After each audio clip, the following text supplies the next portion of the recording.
Jeffrey Paul Ross for nextlevelguitar.com. Today we're going to work on some Chuck Berry style playing. So I think you should go on down to the nearest vintage guitar dealer and buy a 1950s Gibson ES350 with P90s. Maybe go to the gym for about 6 months to where you're physically capable of doing the duck walk. And then we'll start with the Chuck Berry lick. We're going to be in the key of C, and I'm just going to break down certain elements of Chuck's lead and rhythm style. And before I forget, if you would like a free video lesson that's not on YouTube, click on the YouTube text box below and we will send you a free video lesson with the corresponding ebook. And it's all for free, so you don't have anything to lose. All right, thank you. A lot of his songs had the guys refer to that as like the honky tonk, you know, like the Bill Doggett.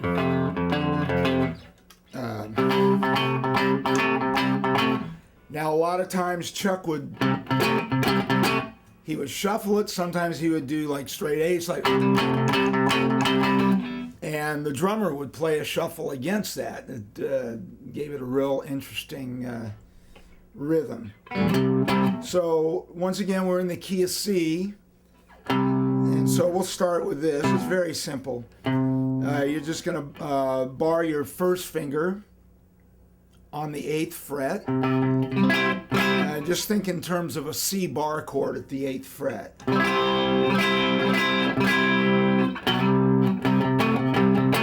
Okay, then you're going to put your third finger on the 10th fret on the A string. So it should sound like that. Now with your little finger, you're going to come out and do like that. You know, it's a whole step reach up to the 12th fret on the A string. And you can try doing like the straight 8 feel,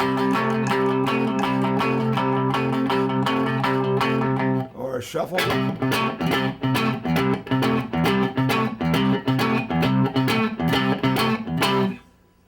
And most of Chuck's songs are basically 12 bars.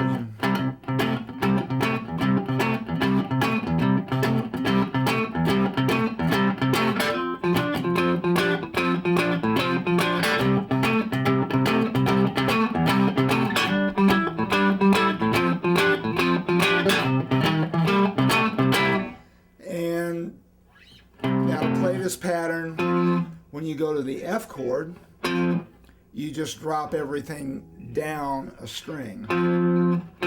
So now you're going to be on the A and the D string.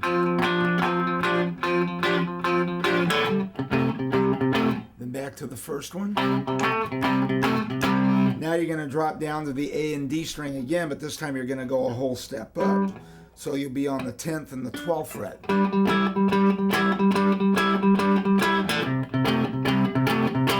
Now there's things you can do to vary that.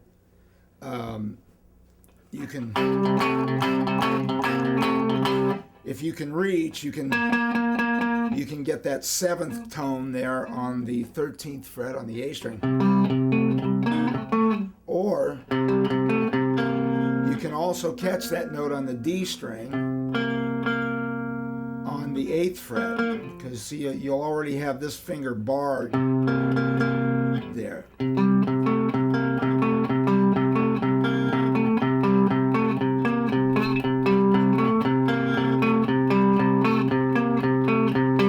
So either way, it doesn't matter, whatever works for you.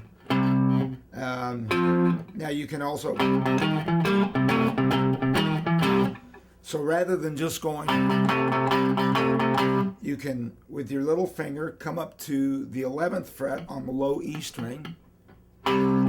So first you're going to hit, you'll hit both these strings twice, and then with your little finger on the 11th fret on the low E string, and then just bring that up one fret.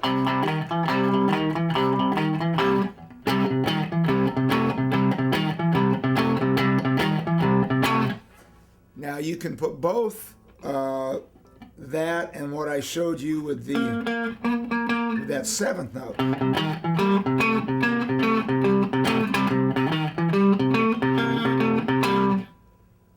And you can follow that pattern throughout the changes.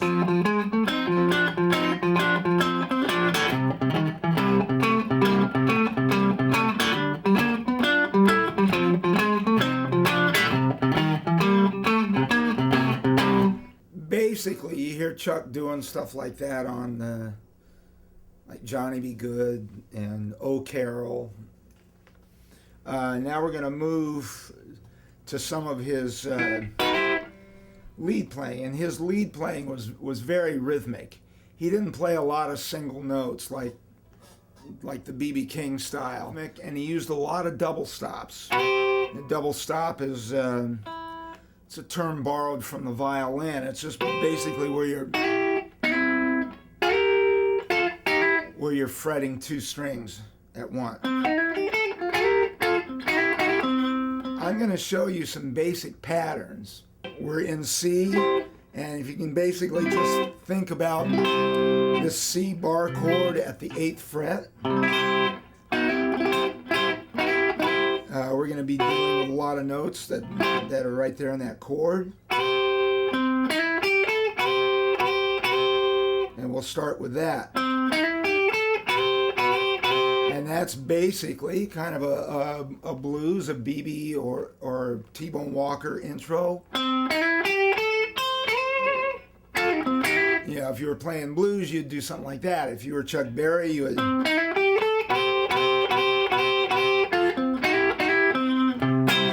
And a lot of Chuck's playing was based on T-Bone Walker. There's a lot of similarities, and you can really hear T-Bone's influence in Chuck Berry's playing. Okay, so we're going to start up here on the 8th and the 10th fret, right here, key of C.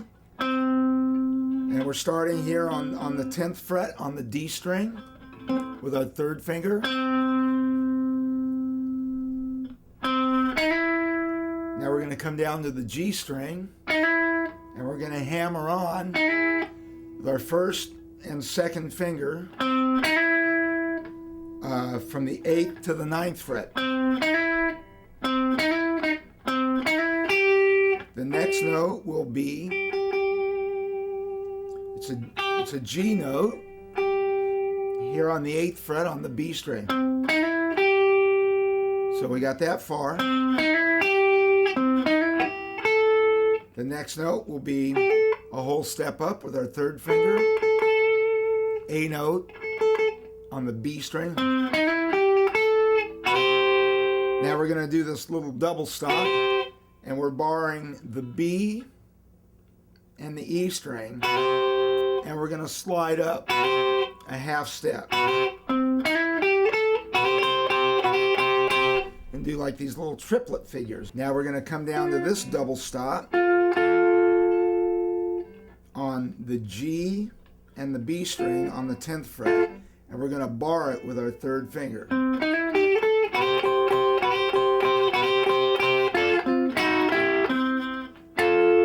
Okay, then from there we're going to just jump right below it and hit that C note on the 10th fret on the D string. We're going to come down here with our 2nd finger on the 8th fret on the G string, and then our 1st finger is going to be on the 7th fret on the B string, and you're just going to slide that up a half a step, and then you're going to hit that C note again on the D string on the 10th fret. And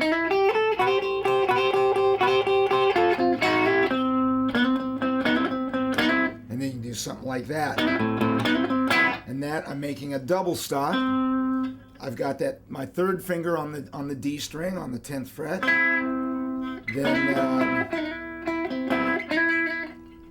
Then my 2nd finger on the G string on the 9th fret. Once again, you can do a triplet type figure sliding into it.